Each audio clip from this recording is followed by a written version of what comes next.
स्वर को निकालते महाराज सब विमुग्ध हो जाते हैं। मधुरातीत मुरली को बजाते हैं भगवान, सब के सब देखते रह गए महाराज। ऐसी सुंदर छटा भगवान की देख करके सब कृत्य कृत्य हो जाते हैं। और इस प्रकार गोकर्ण महाराज ने सबको धन्य बना दिया है। ये पावन गाथा है, इसके श्रवण करने मात्र से ही जीव तर जाता है। और धुंधकारी तर गया जिसने जीवन भर पापी पाप किए, वो भी बारंबार भगवान को बारंबार वंदन करता है, भागवत को प्रणाम करता है।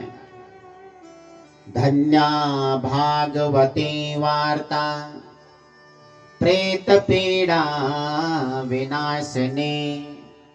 प्रेत पीड़ा से मुक्त होकर के दिव्य रूप धारण करके भगवान के धाम को चला गया।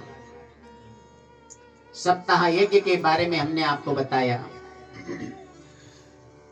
ये सप्ताह यज्ञ है, सुंदर ढंग से मंडप इत्यादि की रचना करनी चाहिए। ने तो कहा है कि विप्र होना चाहिए, ब्राह्मण होना चाहिए। बहुत सारे कहते हैं कि कर्म की प्रधानता है, लेकिन जब एक ब्राह्मण के घर में बच्चा जन्मता है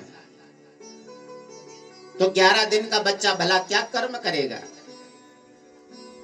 तो वहीं से उसका नामकरण होता है, तो वहीं से शर्माहम पड़ जाता है। ये शर्मा का पुत्र है। अगर क्षत्रिय का बेटा है तो उसका भी फिर ब्रह्माहम लग जाता है नामकरण के दिन। वैश्य का पुत्र है तो गुप्तोहम लग जाता है, और हरिजन का पुत्र है तो दासोहम लग जाता है। भगवान कहते हैं कि ये तो मेरी सृष्टि है। गीता में चातुर्वर्ण्यम मया सृष्टम गुण कर्म विभाग से निकला हुआ है। ब्राह्मणस्य मुखमासी बाहुराजन्य, क्षत्रिय बाहु से निकला है।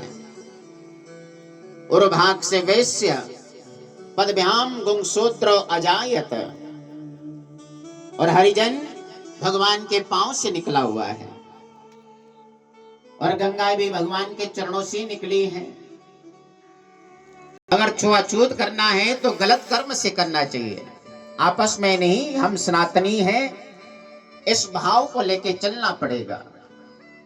और हम चारों ही भगवान की संतान हैं, तो चार ही वर्ण को धर्म कर्म करने का अधिकार है। तो भगवान ने तो काम बांट दिया है। लेकिन अगर ब्राह्मण का पुत्र है, नौकरी इत्यादि करने लगा, अन्य उसमें चला गया, तो जन्म से तो ब्राह्मण है, लेकिन कर्म से फिर अलग उसका हो जाता है। कोई नौकरी का मतलब होता है सेवा दास। तो दीदी पीछे कैसे बैठ गए? व्याख्या की गई शास्त्रों में।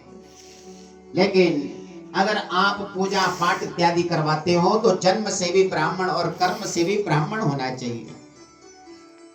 विरक्तो वैष्णव विप्रो वेद शास्त्र विशुद्धि कृत, इस प्रकार से बताया गया है। तो वक्ता ब्राह्मण ही